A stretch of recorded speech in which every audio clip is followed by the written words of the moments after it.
Welcome back, ladies and gentlemen. And as we lose Rude just for a couple seconds to the Nocturne Darkness, we are about to head into our second game of the day. And Rude, I'm honestly excited. It is Nord still undefeated going up against Vanir, who managed to pick up their second win of the split just yesterday. Bienvenue to all of our French comrades who have joined us for this game, must be said. Yeah, Vanir, they've managed to pick up a couple of wins and have looked a lot better than the last time than we saw them play, but I think they're going to have their work cut out for them today to say that this is anything other than a Nord-dominated match. On paper, we'll give Vanir their chances. If they start playing well, we're going to start hyping them up. But the expectation here is that Nord are going to clap. You're being very blunt with the expectations, but I think it is fair, right? When we looked at the predictions earlier, everyone has voted for Nord, and it makes sense. When we look at their track record, when we look at how they've played, and especially when we watched them last week when their top side wasn't doing the best, the bot lane was able to pick off the slack, carry the game, and play with. So that's the thing at the moment.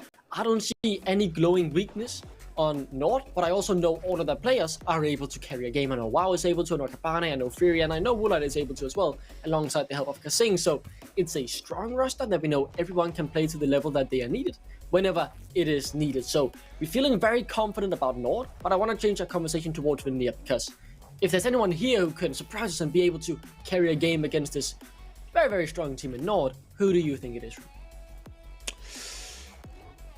I'll go with Ploxy. Okay, I'll go with Ploxy. Okay. I think that jungle is the most volatile role, and I think that you just have to have like a pop-off game on jungle to take this game. I know that there are probably a few people that are angry at me for that choice, and I'm gonna let them be angry at me because that's what I'm here for. Content algorithms, you know what it is. But I think that if you're gonna have a pop-off game on jungle, I think that's probably maybe the way to battle up against Nord, is just sort of gank with some atypical tendencies. That's the nice way to say it, right? It's just you do some things that people don't expect. You generate leads in a non-traditional way, and I think that Ploxy's going to be a catalyst for making that happen.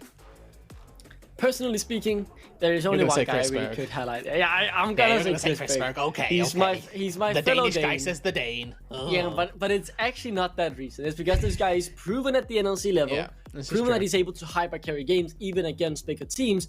The thing is, and this is my just personal opinion, I'm not a fan of the Lucian Nami that Vanir have been playing. It has worked to certain degrees, but it hasn't, even when it got ahead, it hasn't felt confident enough to be able to steamroll, like I would expect someone like Chris Berg to be able to do when he's 8-1 or 8-2. So I want to see Chris Berg go on a traditional hyper carry this game, scale up, and then play some beautiful team fights to push Nord to their limits. Yeah, we've seen actually, you know, Chris Berg and Touch generate some decent leads throughout the season, and then Vanir will then go on to lose the game. That Lucian Nami has been the catalyst for the starts of the leads, but then they've not been able to translate those into wins. So we might need to see them just go to a different plan in that bot lane, see if they can divert back towards hyper carries, put Chris Berg on a bit more of a late game hyper carry as opposed to that Lucian. Nevertheless, though, you do have the draft on screen right now, everybody, and as is typical with a Nord draft, ban out as many top laners as physically possible and pray for the best. And I think if we're talking about how can you beat Nord, well, it's very hard to beat them when you have to have two bans at the very least out of your first three targeted towards WoW. Because yes, he's a very, very good player, but there are 4 other very good players on this lineup as well. So you're leaving a lot of power picks in their eyes open because you're having to target WoW. So really shows the strength this kid has shown just coming into the league already. 5-0 of course, and as Nord decide to pick up that Ashe first pick, it's out onto Vanir to maybe look to get some of that bot lane sorted out. I think taking away Varus here is probably where I would go. You don't really want to be giving over such a powerful 2v2 lane without having, you know, that decent response. You can't just go Lucian Nami if they really feel like it. But they've opted into the tools that worked well for Ruddy last game, which is that at least go for some early game proactivity. And again, mentioned Ploxy needed to be that person that heads down and, you know, makes those proactive plays. Great thing to do is give them an Elise to do so. They do deny the Ashe Varus bot lane. I'm very happy with this. Varus obviously super strong in the meta right now, probably the best AD carry to be taking, and can just dominate lane and dominate those late game team fights, be it poke, be it with on hit. It like doesn't matter. This champion is just too versatile to not let through. Yeah, so now back to Nord. What will they lock in? Woolite will get the silver. That is something that makes my boot shake a little bit. I remember his performance on it just last week. It was very good when he was able to scale up. So AD carries definitely will be something we'll be looking at. when we reach those late game team fights. Regardless, though, the draft will continue moving. A lot of different hovers here. Fury, what will he end up locking in? That is the main question now, as jungle seems like the real opportunity, considering it has already been locked in from the side of Vanir, and it's the Wukong. Yeah, so we are seeing Wukong prioritised over Vi so far today, just in terms of the champions. Vi probably dropping out of that 70% pick ban presence thus far. But I like the engage tools that we're seeing from Nord already. They've opted for On the Hunt in paired with a Wukong, then paired with a pick tool in the Enchanted Crystal Arrow. So they've got a lot of ways to start a fight. It's going to force Cleanse out of Chrisberg and make sure that he's not going to have things like a Ghost to heal to be a little safer. The Leona, though, again going to return Force a Cleanse out of Woolite, and potentially a bit of a greedy summoner spell choice if he wants to go for heal or something to use Spell Shield. But it's a good way to deal with an Ashe. There are like two ways that you can go with it. You can fight poke with poke, and you can probably go for like Brand or a Zyra or something. We've seen Heimerdinger's right as the, not necessarily answer, but like another obnoxious bot lane. Or you just go for engage and you kill the Ashe when she steps too close. If Ashe is ever in auto attack range of the Leona, it means that she's in Zenith Blade range for the Leona. So there's a world where you can find an engagement there and start trying to kill off Kissing in that instance. So I'm a fan of the pivot. I'm a fan of how well this allows for dives. And if we see Vanir manage to stack a wave down on that bot side, somebody can get blown up very quickly. And if we turn our eyes towards the second ban phase going on right now, no team has picked up a mid laner or a top laner, so those pools will be trimmed that it is the mid lane that is the focus for the side of Vanir as they ban out the Asir and Silas, while on the side of Nord, they have removed the Fiora and they're leaving the last ban up in the air for now. Likely going to be a mid pick, you would imagine, for Vanir here. Not sure what they're setting up for with the Azir Silas bans. Maybe a blind Akali if they're feeling particularly brazen here for Luca, but that would, like I say, be a little brazen. But they have got a couple top lane bans taken off the board. And I think that when you're heading toward this, top lane matchup, you're just thinking, oh, never mind, I have to take that back. They set up with two mid bans to go for a top lane pick. That's fine, honestly. I think if we see Nord, banning away decent top laners into the North, so they just take it for themselves and question what are Nord going to answer back with. Obviously, they have to lock in both their last champions here, so with top lane yet to be decided, it will be locked in first. It seems as the Darius is the answer. One of the things we know WoW likes to play that was not being banned away from him this game. So very, very strong pick for him, especially if someone like Fury now goes towards a more supportive mid pick to facilitate his top lane wonder kill. We get to see WoW's Darius again. This is, that hyped up pick is something that WoW has been touted with, associated with for, his duration as a player. I'm expecting a more control mage oriented champion. The Zillion didn't really sit well with me. Victor, fine enough, just a control mage to sort of play out these fights. Does pivot the Nord composition a little bit here, makes them sort of more reliant on taking 5v5s that aren't as well engaged. It makes it a little bit more difficult for them and more skirmish oriented as opposed to, true team fight focus, where if WoW was on, let's say, an Ornn, Cassante, right, you know who your damage dealers are and you know where you're going to be sort of playing through. Composition's changed a little for Nord. 5v5 on both sides, it looks like much more skirmish focused as opposed to all-out death ball, but that could just bring for some more early game interaction. It could certainly, but I am really looking forward towards this mid-lane matchup. You mentioned something about an Akali early on. Didn't end up being the bottom line pick, but does end up being the counter pick. Do you feel like this is a worthwhile counter pick in this matchup? I don't know about counter pick. I think that Victor is so bad in laning phase that you can get through it with any champion. So Akali, who's also fairly weak early on, is a great pick to take. It pairs nicely with the rest of the composition as well. They've got an Elise, so you've got somebody to go diving with you. You've got the Nara as well. There's a lot of setup here that Vanir can use. If they can get everybody in and they can get everybody within melee distance, they're going to be in a great position to find a team fight. Question is whether or not they can execute on those engages, or if we get to see Nord just play at that range a little bit more. The question, or the issue for Nord, is that they're all actually fairly short range. Victor, mid-range champ. Ashe, can play with volleys, but Sivir, lowest range AD carries that we've got. Darius, Wukong, both melee. There's a world here where Vanir can get some team fights rolling. The question is, I think, how does the hands check go? And that's where we're favouring Nord.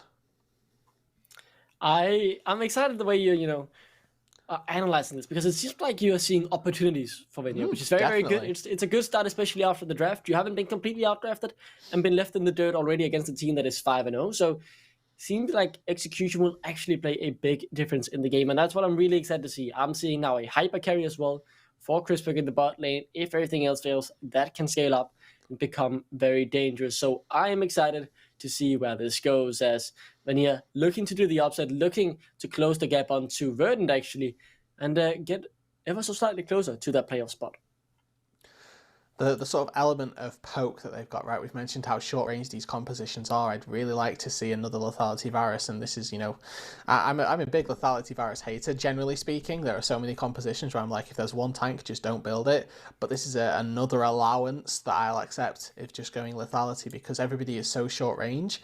If you can play at that long range distance, never getting it gauged on, you can probably just be the only one doing team fights, doing damage before these team fights happen, and that can be an incredibly crucial tool for Chrisberg to use to take a win. Yes, we have now moved into the second game of the day. I'll just reiterate again, if they win here, they will then tie themselves at 4th place against Verdant. It would be very huge for this organization to be able to bounce back and compete for that playoff spot as Nord, to continue their undefeated streak. Level 1 cheeses on the cards for both sides as they miss out on each other. They may still find one another, I will say. If there's a sort of really a coalesce of the two squads, Fury might be the one to face check here. Touch. Doesn't quite connect on the center plate, and then all of a sudden this looks Where are Vanir going Proxy, though? very, very low, just flashing over the wall, but he's flashing into Akabane, and he will be set to take him down. Yeah, it'll go to Fury. They'll donate him the first blood. Look at bot lane. There's more. Oh, that is a horror start for the side of Vanir. They now try to maybe turn it back as Chrisberg forced to flash, but it won't matter, as Woolite will get the kill as well. We were hopeful, Rude, but those hopes have quickly been squandered.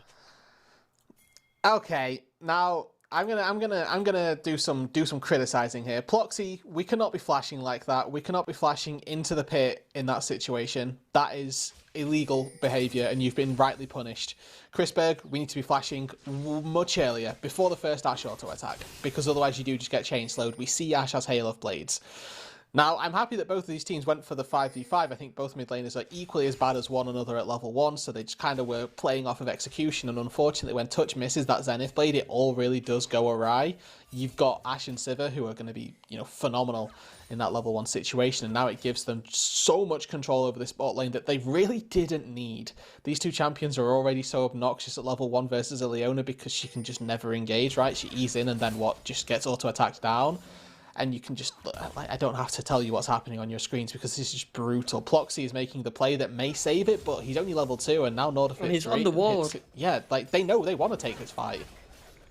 Oh, that's a great spell shield. Now they can just deny any opportunity of Ploxy wanting to go back in by poking him out. Very, very rough start here from Vanir in the melee versus range matchup. Of course, Fury will be able to just poke out Luca as much as he wants, really. So where does Vanir go from here to try and get back into the game? They already did. Ploxy needed to do, like I say, some atypical pathing. He went red to bot lane. Like, there's nothing more atypical than that. He went very, very aggro on WoW. This was Lingui's fight up against an early game Darius. Not only that, it is a WoW Darius as he solo bolos his way to a 3-0 scoreline 3 minutes in for Nord. I think that WoW knows how to play Darius, Duckling. I don't know about you. Oh, well, he does. I did not know. Punishes Lingui there for a slight overextension. Fleet footwork not enough to keep Lingui topped up enough in this lane thus far. Ploxy, though, returning back to the bot side. This time, though, Akabane's there and scouted out with the Hawk shot, so isn't going to result in too much of a fight, unless, of course, no force. Both sums burned as well from Touch. Flash out, Ignite used as well, as they did get some damage on to Woolite. Well, the one thing I can say, were you not entertained by the slow, methodical game from the side of Ruddy? Well, this certainly will entertain you. 3 minutes at 4 minutes, and action has been looming all over the map. Mistakes and outplays have been made, but it is Nord that has come out on top at every single exchange. And as you said, WoW is good on Darius, and that now means there is a lead in all 3 lanes, with all 3 main carries having a kill at just 4 minutes. Yeah, this top lane is very difficult for Lingui to play now. Because he's auto-attacking the wave like this as well, it's going to continue to push into WoW and put his wave in a compromised position where he can get ganked by Akabane. He always has to overextend a little bit in the laning state. And it just means that when WoW gets Ghost, he can just press Ghost. And if there's nothing for him to double hop off, probably very easily find a fight. When the Gnar is Mega is usually when you don't try to fight him as these melee top laners, but Darius is actually one of the champions that you can think, well, you know, I can get you into melee range very easily right now. If I apply 5 stacks, I auto win any trade, and that becomes a little easier when there's only an opportunity for one hop. So as the game, luckily for Vanir, I think it's fair to say, has slowed down just a tiny bit. The first objective is now on the map as well. That is the Drake. As Touch might be able to find Kasing here. If Pluxy rotates up, they could look for something. As a trade had been going on in the mid lane, Kasing will look to rotate back down. Pluxy has been spotted though. So he senses something in this up, but nice Hex Flash into the center blade. Can slow Kasing down for a while, but not enough to allow Pluxy to get into the range. And as the play falters, they get absolutely nothing out of it. Kasing has been playing League of Legends since 2014. He senses those, okay? That's not something that you're going to get away with on every instance. So I respect the play from Vanir. They're looking to use this Leona and Elise combo to try and generate picks very early on as well, might I add, and they can continue to do this later and later into the game. Unfortunately, just not making it work there. Kasing with some good Spidey senses manages to make it out to safety as their bot lane is again for Nord in a very good position. We look at those items. It's a Noon Quiver versus components. Yes, it's the small equivalent really of having a mythic versus no mythic, but in these early stages of the lane, it is what makes the difference. It is indeed, and I just want to whip out a little bit of a hot quiz here while no action is going on about Kasing, because you mentioned he has been playing throughout 2014. He has actually also been playing competitive since 2013. Just looking back at his profile now, but what was the first team he played with in the ELCS? H2K. No, it is Super Hot Crew. Oh. Yeah. I don't know if you guys remember that, but it was a team a long time ago. They actually finished 16-12. Just double checking now in the regular season of summer 2014, rather. As the Drake will be secured by Nord now. Another little fun fact from Kasing, as I will hold on to that because it looks like Vanir has a play that they want to make Hex Flash, channeling, and they will get onto Woolite, they will lock him up, but the cleanse from both of Nord bot lane, and they're out. Cleanse was a valuable take for Woolite this game. I wondered whether he'd take it or not, just because with Sivir you can always sort of ego check a little bit if there's a little bit of CC, but I respect that there is a lot from Vanir, so ego checking was not the play, and Woolite also recognises that here. Good escape tools used, Flash and Cleanse burned. If they make that play happen once more, Vanir can have a very good engagement on that bot side, but it's a 2-minute, 3-minute window that they're going to have to try and find, and obviously Ploxy's going to want to clear some camps whilst all of that is going on. Very real possibility as we see the full top side clear back into a walk into bot lane angle. And if we then continue here with just one little last pop quiz question of Kasing. Kasing has been over in NA in 2016, but for which team? TSM. Yes, he played the IM San Jose 10, but apparently they didn't like him enough, so they sent him back over the Atlantic and flew in Yellow Star instead. 26 days, right? He played just for that one tournament, and then he went back to play for Vitality in spring, while Yellow Star instead went over. TSM that year went 9-9 in the regular season, went into the finals, but lost 3-2 to CLG. That was when Stixay made his big play. Now Stixay's washed up, but the good old days. Don't talk about my Golden Guardians Academy Hiddy carry like that. Come on, man. It's already in the name, Golden Guardians Academy, mate. Regardless, it's actually Challengers now. I don't know if you know about the NA rebrand, but it's Challengers League these days, so you can't call it Academy anymore. Look, I'm sorry that you have had to spend time over NA, but I don't know the rebrand. Regardless, though, Rune, let's bring it back to the Rift Herald, because that is being taken as we speak by Akabane, yet again securing another neutral objective for his team. And as the game has slowed down, it is still very much in control of Nord, having avoided every single proactive play that Vanir has tried to make. And you know what? They, like you say, I think you said trying. They've succeeded, right? Like, there's no two ways about it. Vanir have gone for a couple of proactive plays that have yielded them summoner spells and not kills, so no actual gold net increase for Vanir has been thus far. Those 3 early kills, the solo kill in the top side, and then not a right lot else has happened.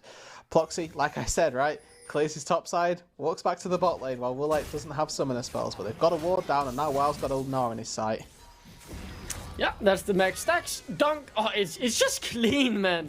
There is no question about it. This guy knows his Darius as he decides the fate of Lingui by stealing his second solo kill of the game. And Mercury Tread's actually doing a lot of work right there. You're slowing the amount of slows. That was such poor phrasing, but tenacity diff with the Mercury Treads and the amount of kiting that Lingui has. You've matched tier 2 boosts with the Darius as Lingui, but it's just not enough. Ploxy's got Hex Flash.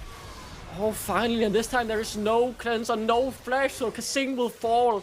And finally, after 9 minutes of trying, Vanir gets something back. They will look for more, though. They want to, but they will be able to secure it as well. Nice flash in from Touch to lock up Woolite for the kill.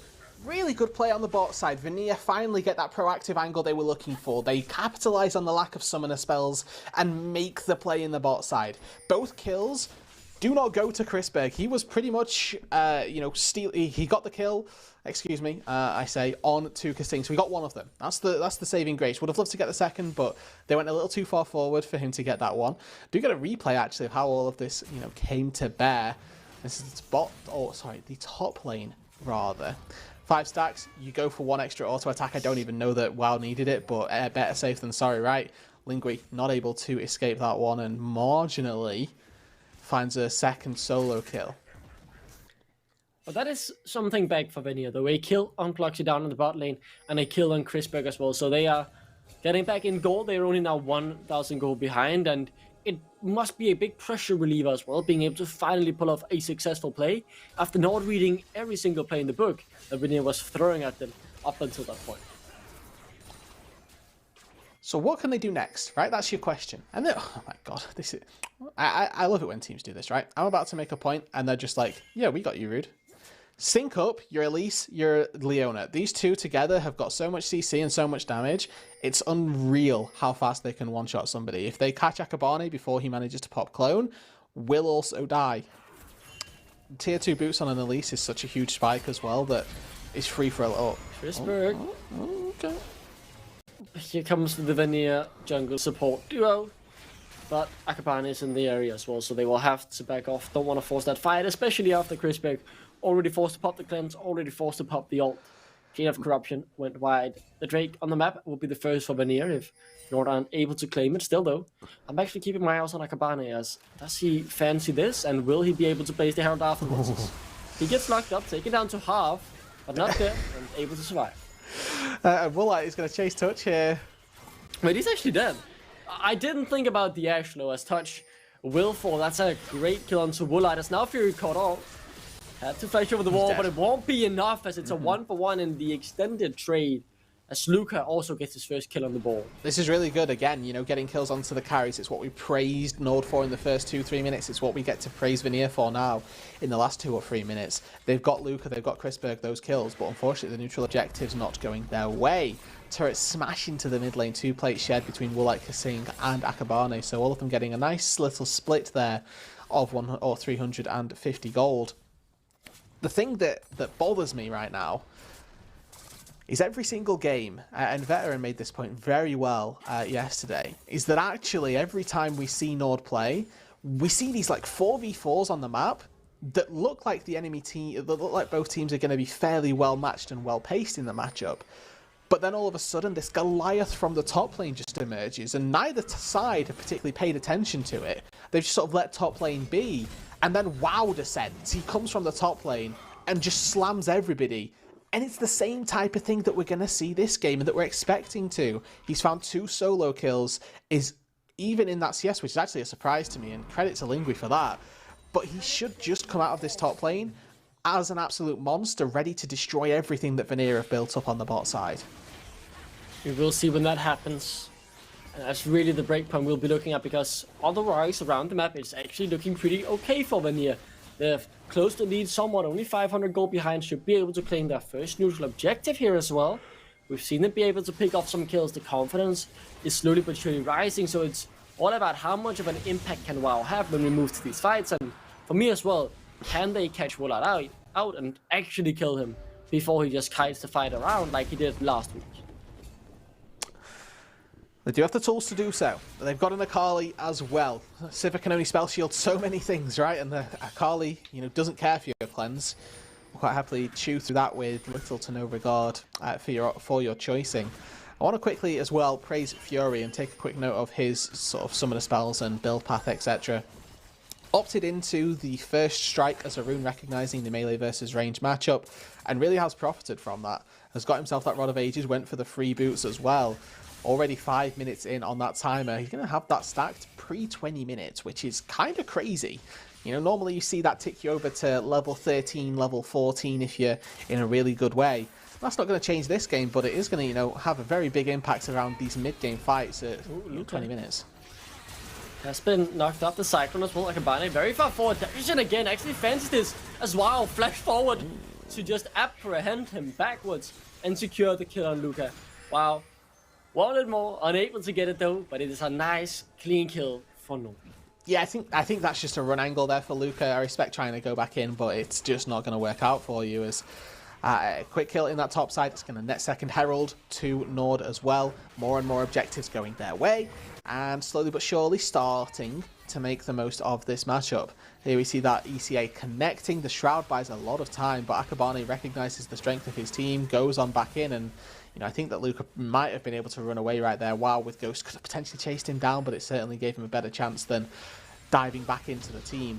TP called from Fury into the bot lane because Ploxy was looking for a dive in a 1v2. It's a very good response from Fury that isn't going to give Vanir anything. Does he see him? No, okay. Okay, not. I want to take this as some time to do a little bit of a performance review. How satisfied are you with Vanir's performance, considering they're going up against Nord? I'm positively surprised, considering some of their struggles are even against the weaker teams. I'm like median. I honestly expected this from Vanir. I think this team certainly has a lot of strengths, right? Like you said, we've seen positives from them weeks gone by. This has been a Vanir enough performance for me to not think that this is like a wow. They've been so much better than previously, but they've still sort of lived up to what I was hoping for from them. They were constantly looking for these productive plays on the map, taking Touch and Ploxy to wherever they wanted to go, and capitalizing on the fact that at the end of the day there's a Sivir and an Ashe in the bot lane. If you can't kill them, you really are going to struggle with killing everybody else on the map. So they were constantly looking for it. They did their best to make that happen. Overall, right, it's decent enough stuff from Vanir. Yeah, and the thing is, with Woolite on Sivir now, right? I saw this just last week, and I saw him be able to scale up, win one crucial fight, and then just snowball the game from there. The thing is, as you say, this time around, Vanir have the tools to deal with it, a lot of engage, and last time around, Kasing was on Lulu, so there was that bit more peel. Kasing still has some peel, has some slows, has some utility, but it's nowhere near as much as a full support Lulu, pressing the E, pressing the wild growth on her AD carry. And it's not going to make Woolite look as good either, right? Just patently, Ashe does less for a Sivir in that regard. Vanir, though, they want this. Oh, they really do. And they do manage to lock up Kasing and Woolite as well. They can get them all. You have to feel as Luca takes down them both. And it is hope for Vanir that is blossoming in this fight, as they do try and look for more. They are not quite able to take it. Interestingly, it isn't. I was coming into this thinking, wow, Chrisberg is so huge. I'm expecting this to be like the fight that we see Vanir start to claw back with. It's the Akali, right? Finding the two squishy backline members of Nord. You've got one proto belt. That's enough to deal with AD carries, generally speaking. So great stuff from Vanir. Great stuff from Touch and Ploxy. Starting the fight off once again. On the route onto Fury. And the hope just continues to bloom. It's like spring. As the spring blossoms bloom out here. 7-6, just 1k behind. Vanir now want to fight as well. Yeah, I don't know if that was Chain of Corruption or Cocoon, but again, whoever's calling that, great stuff to recognize that you can just kill a Victor under the turret there. And again, it's these smart decisions from Vanir, these proactive plays on the map, recognizing this is illegal, guys. We cannot let them push and take our tier 1 turret without falling elsewhere. They fall in the mid lane. They do find some recompense. And despite the fact that we saw WoW be this, mammoth from the top lane and expected a Colossus to descend from the top side, hasn't really played out that way. The game is very much exciting, as remember what Vanir are playing for here is to close the gap. get themselves into a shared 4th place with a win here alongside Verdant.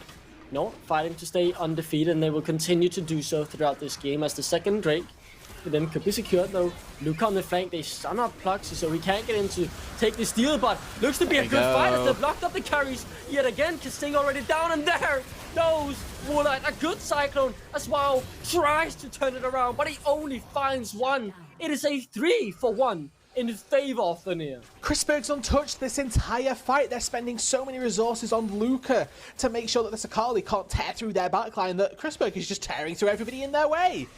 Incredible team fighting from Vanir. They've got this scrappy front to back composition, which is making so much work happen. They engage at just the right time. They don't manage to steal away the Drake, but it's a double solar flare that lands onto Kasing and Woolite. Both of them fall like flies. And yes, WoW is able to pick up Luca in the exchange, but that is nowhere near worthwhile in that 5v5 situation. Vanir are still the ones that are on the back foot in terms of how the pace of the game is going and sort of how the map is being played. But when we get into these 5v5s, they are showing up. Yeah, they are showing up very, very strong. And the thing to me that I want to highlight about, and Akali being able to do this at this point when the game state is even, Luca just gets more and more gold from this. Yes, as you say, he died, but he has gotten 3 kills over the course of 2 fights. That's 900 gold injected into his veins. So if he was able to assassinate Woolite and Kasing before, as he just gets more gold, more items, he's going to be further ahead of the curve and have that much of an easier time and can make more mistakes and still assassinate Woolite and Kasing. Do you remember how Unique found one of their wins last week? It was a Paul diff on the Akali. Oh yeah, on the Akali, yeah, I remember that actually. This champion has single-handedly won games already in the NLC, and it's for those teams that we don't associate with being in our top bracket of teams. And Luca, again, EU mids and just taking Akali and slamming teams with it is looking likely once again here. If Luca can continue to play these team fights out well, continue to find the flanks like we've seen from him thus far, I can't emphasize this enough. AD carries hate Akali. There's simply nothing they can do. And there's only so many times that we can mention it before, Woolite and Kasing just can't play team fights until they see Luca on the fight. Wow, and Akabane have already recognized the AP threat coming through from the double AP mid-jungle duo, and have decided to start building some magic resist. The problem is for Woolite, as you say, he's not that far ahead. He can't just start itemizing into magic resist already, because then he just doesn't do any damage. So it's a very hard point for him here, as he has to try and balance that knife's edge about dealing damage and being the carry, as Chrisberg is caught out. Touch doesn't get over the wall, gets denied by the Cyclone, and Chrisberg now forced to flash his Akabane. Flees as well on the other end of his WoW, looking for Pluxy, or the dunk gets denied. He can get it again though on the second try. No! It's the perfect execution from Luca that denies it. Now Fury gets one back. It's a 1-for-1 as the fight ends. So who's really happy with that one, Rude? That's a great question, Duckling. I don't think either of these teams are going to be particularly happy with it. It's about what happens afterwards. Luca is getting free time in the top side because WoW is the one who'd been matching him. This now means that they're going to have to send somebody else to go to that top side. And I'm surprised Chrisberg lived this long. I mean, Immortal Shield Bow had insane value here, constantly sustaining as well. I've got to credit Chrisberg because he is auto-attacking this entire time. Built himself up another 100 HP just through the duration of the fight. But overall, a great attempted peel, and the fact that Touch is able to keep his AD carry alive in that situation, a testament to what we've seen from the Vanir bot lane thus far. This game certainly surprising. I think that is fair to say. Every single prediction said Nord would take it. I think the chat believe that as well, especially with all the French fans in here looking to cheer on WoW. He has had a great game individually, but Nord have fell short to the expectation. Or is it Vanir that has actually risen to the challenge? I think that is an interesting debate to rise, because have Nord made these mistakes all the time and have Vanir just playing up, or what's really going wrong here for Nord? No, Vanir are definitely playing up. They are stepping up to the challenge that their team that the enemy team are posing to them. And I think that the fact that they've had these answers to how they're going to play out the team fights has really been a testament to their successes thus far.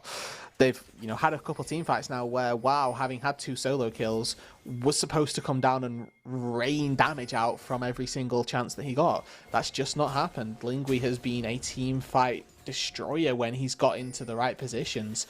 Playing the Mega Gnar as necessary, being in the front line, causing chaos, and making sure that this backline of Woolite and Kasinga are, again, fearful for more than just the Akali. Well, and they're looking for a while here, though. As you say, Chrisberg locked up by the arrow. That's a big cooldown wasted.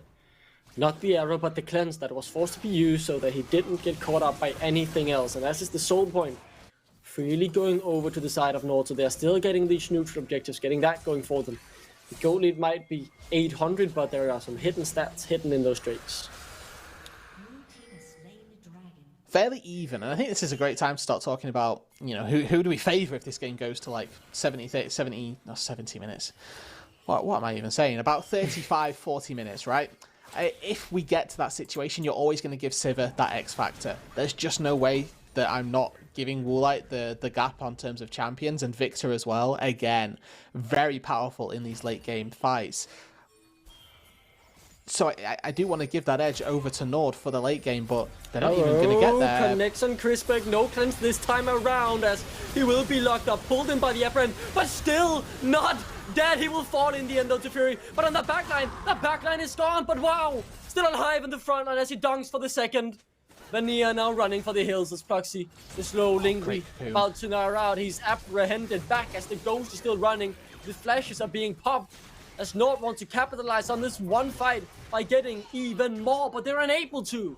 As Lingui kites it out, a 2 for 2 in the end. Go here. He's got a flank. He doesn't want to go any further, doesn't have perfect execution. We can understand why they don't opt into this one, but a very close fight all told. 2 for 2, given that your AD carry gets caught by ECA like that, is honestly very good. And once again, man, Luca destroying whoever he needs to. Fury kind of bypassed the backline there and decided he was going to become one of the frontliners and just walked through the Touch Chrisberg bot lane duo.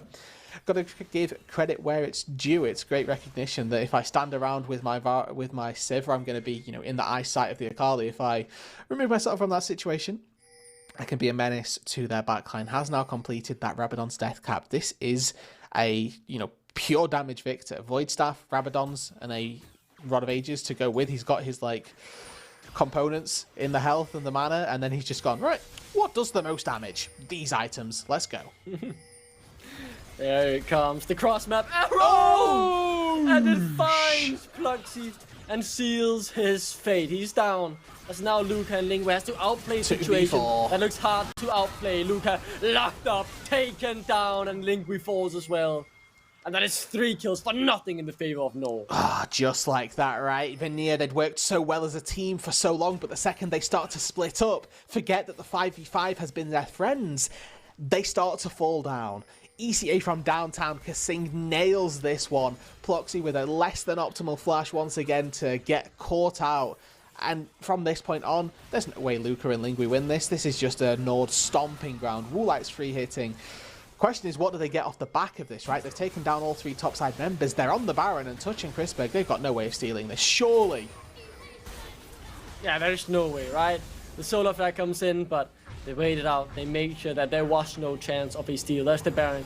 The gold lead now back in Nord's favor as well. There's 1.5 minutes, almost 2 minutes on the Drake, which will be the soul if Nord manages to secure it. 3 items on both their main carries. Now, Woolite has opted for the magic resist, so he's going to be harder to kill. And all of a sudden, this game has just crumbled a bit into pieces for Vanir, that they are still desperately trying to pick back up. Yeah, Luca desperately needs a Void Staff, and obviously is very far away from getting it. You know, he could have spent this sort of 2,500 gold on the Void Staff there and would be I'm Duckling, I'm trolling. He's had a Void Staff the whole time. He's got the Void Staff in his inventory. Yes. It doesn't matter. He has. He's going to do a lot of damage when he finishes off the Rabadons. I'll tell you that much. Oh yeah, he's going to hurt. He really, really is going to hurt. But Touch and Ploxy now caught out. They tried to burst like a Barnade down, but that's not a possibility anymore with the state of the game, as Touch will fall. Ploxy forced to flee as Lingui gets a turret on the top side, but that's really all. They are getting back as Luca? Sneaky Akali's trying to trying to kill somebody. It's not successful, and unfortunately at this point, you're seeing that he's now actually just matching levels with the enemy AD carry as opposed to the enemy mid laner, which is not great. It's not what you want, and this is a situation where Vanir, they're thinking, okay, if we pair up with our mid or our jungle support duo, maybe we can find a pick. Except Nord are saying, you bring 2, we'll bring 4. What they're looking for isn't in this jungle anymore. They're looking to take 5v5s Vanir if they're finding any sort of fights. They need to return to what was so successful for them. Unfortunately, what was successful for them probably no longer will be because of the disadvantages that they are now facing. This gold lead has very quickly grown into a 3,000 gold lead, and the thing is, Luca still not having that Rapidus death cap. 300, 250 gold away, but it doesn't matter because the Drake is up, so you can't just buy more time. You'll lose the soul if you don't fight now. Hopefully they go back to this 5v5. Lingui has that Mega Gnar bar stacking. No flash though. Chrisberg with flash, with cleanse, maybe has an angle, and Luca's found a pocket. Oh, but he's spotted. He goes in with the perfect execution, very bold. As Fortune favors the brave in his case as he finds one. Tries to get more, but unable to. As WoW has already dunked 2, and he will look for more here. As the ghost has been popped. Chrisberg falling, and he will be dunked as well. It's the triple for WoW. You can feel what's coming, can you not? As he will look for 4. There we go, the Quadra. Chasing down Proxy, who hex splashes over into the pit. Repels up. Steals it. The team will try and give it to him. Can we just wait for it? The pentakill for WoW! Nord 6-0.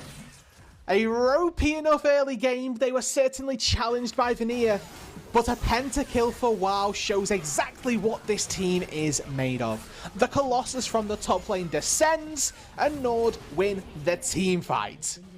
You mentioned it 15-20 minutes ago that WoW had built up a lead, was able to have the impact, and we needed to see it in the fights. Well, was there any clear case of impact and ending off the game-deciding fight? You have to feel with a pentakill from the young top laner. Such a performance, and just shows why you can't just ban 2 out of his 3 champions in the first rotation. You have to ban all 3. And now the game becomes infinitely easier for Nord. They didn't get the Drake. It's still like, effectively, that's just 5 kills. And I say just with like loose air quotes. You did just give the Darius who already got a pentakill another 1,500 gold. But they didn't give them an Infernal Soul. We have to credit Ploxy where it's due. He stole that Drake. This game is not completely out of their hands just yet. Yes, we give the scaling advantage over to Fury and Woolite just because of the champions that they're playing. They are further ahead of the curve right now than Chrisberg and Luca. There are so many things going against Vanir in this game, but there's still just that small part of you that remembers the early game, remembers the skirmishes that they were taking, those 5v5s that looked so good, and thinks maybe they can do it again.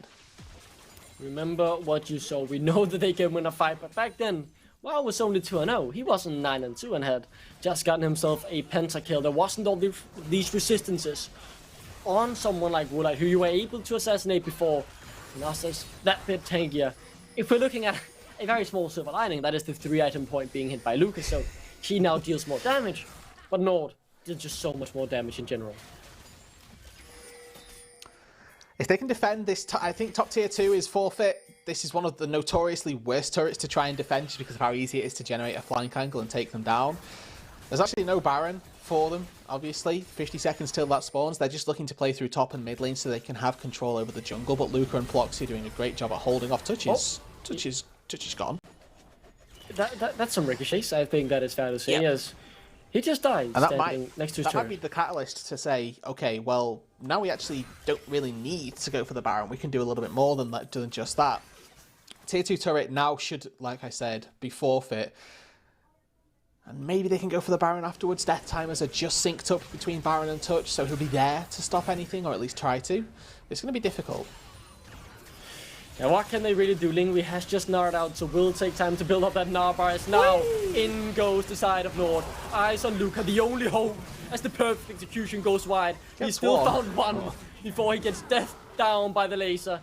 And WoW has already taken down 2. He will try and make it 3.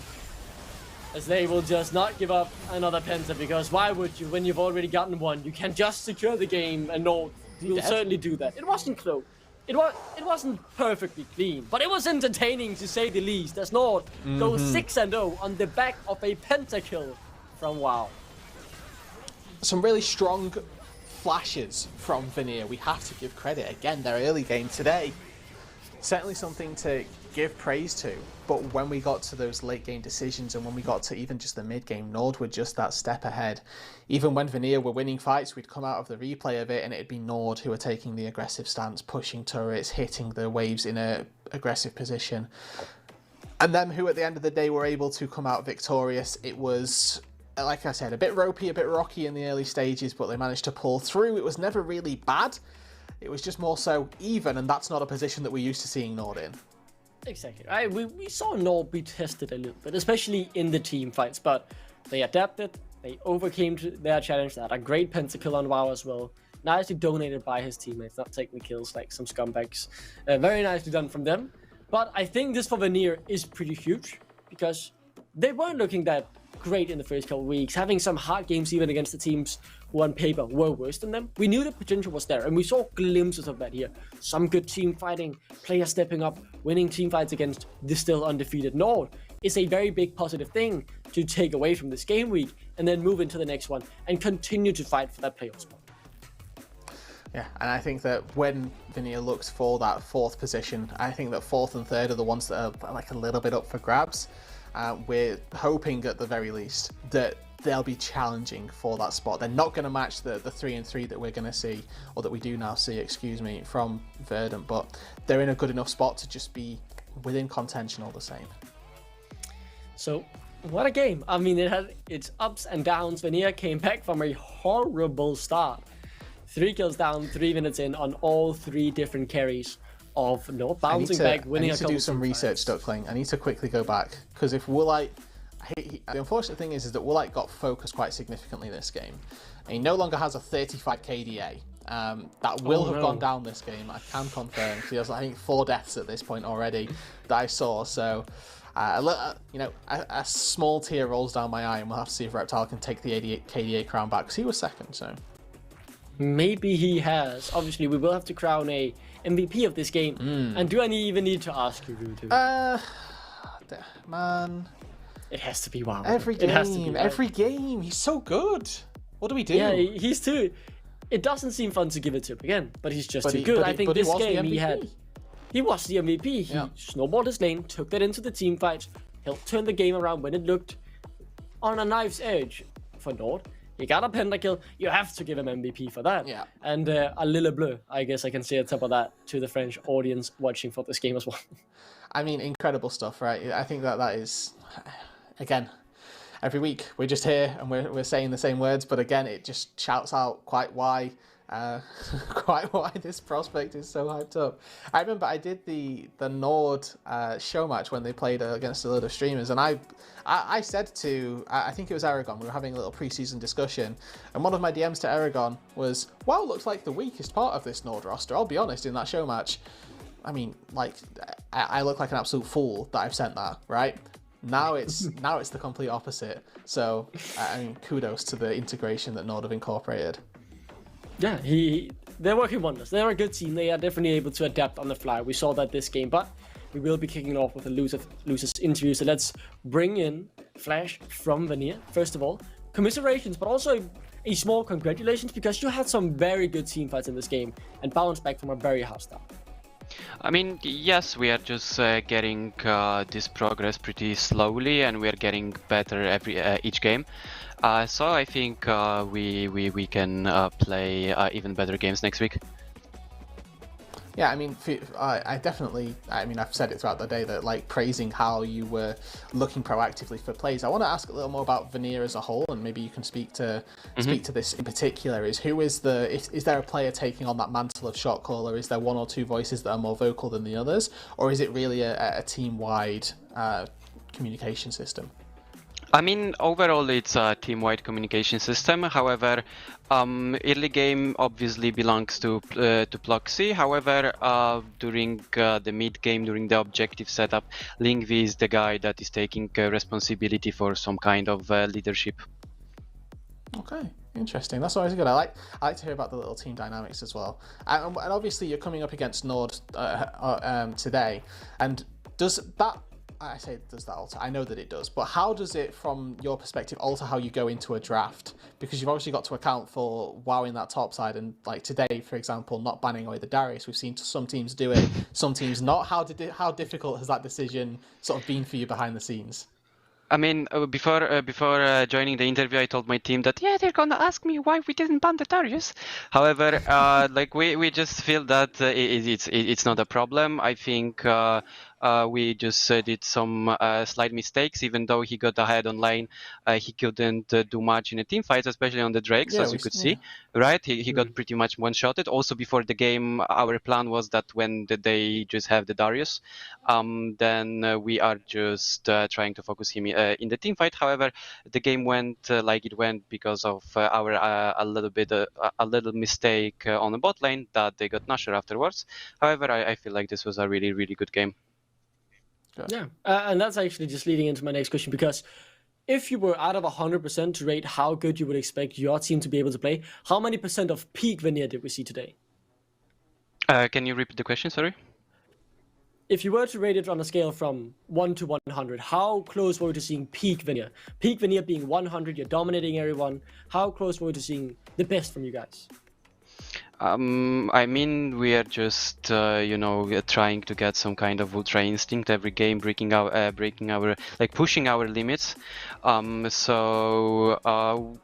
are just learning from our mistakes. Especially you could see it yesterday when we were pretty proactive. However, the week before we weren't. We were losing the games because we were scared to pull the trigger. Yesterday we weren't scared to pull the trigger. We did some mistakes, especially around the Nashor. Then we reviewed the game, tried to learn from the mistakes, check what wasn't working out, what we have to focus on, what different things we have to do. And I think we are getting slowly better and better. So we are just basically scaling through the split. That is very good to hear. Overall, I think you guys had a pretty good game, all things considered, and I'm definitely excited to see how you guys continue to improve. As maybe, you could get into that playoffs, but very realistic with how you've played this week, in my opinion, at the very least. Thank you so much, Flash, for taking your time. Thank you very much. And best of luck in the future of the split. Yep, see you. Bye-bye. Bye-bye.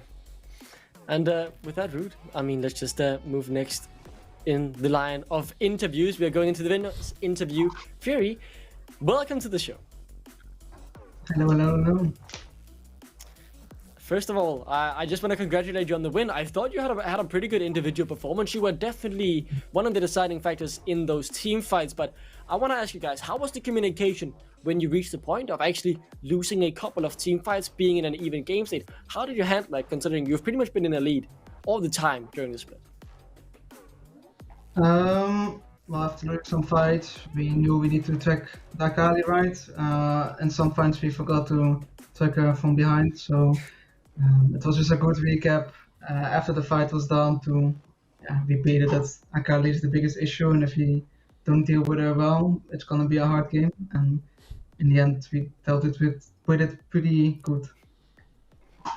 Yeah, like you said, you managed to you figured it out pretty quickly and managed to make some adjustments as necessary. I want to ask a little bit more about you right now and just get a little bit more info on Fury. What is your sort of role right now within the team? If you gave yourself, I know obviously you're mid lane, but what if you gave yourself a bit more externally as a figure, obviously having been in the NLC a lot? I don't know if that's playing a role, or is there more to what you're doing to the team than we would see outside of the team?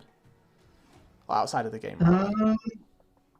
I think my job is to be just playing every different style, right? I feel like right now control mages are probably the strongest part of the meta, but you still have like Silas, Akali, that kind of stuff. So for me, it's just really important that I'm consistent in every game, in every different champion I'm playing.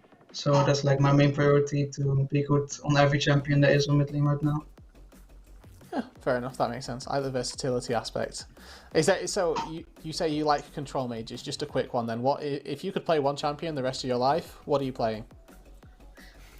Well, I would say control mage is not my main style to play, but if I would choose a control mage, tell me I'm wrong. Well, I would say Akali is probably my favorite champ. It's a lot of diversity. You can do a lot of cool stuff, and I think when I got a bit more known in the NLC, it was mostly of my Akali, like shitting on everyone. So Yeah, I misunderstood your first answer. That's absolutely fine though. Really good. Loving the straight up answer, Vanir. I have no more questions to ask. I thought you've done great in this interview, great in the game. Best of luck with the rest of the split. 6-0. I'm excited to see how far you guys will go, and best of luck from you. thank you. Have a nice evening. Thank you so much.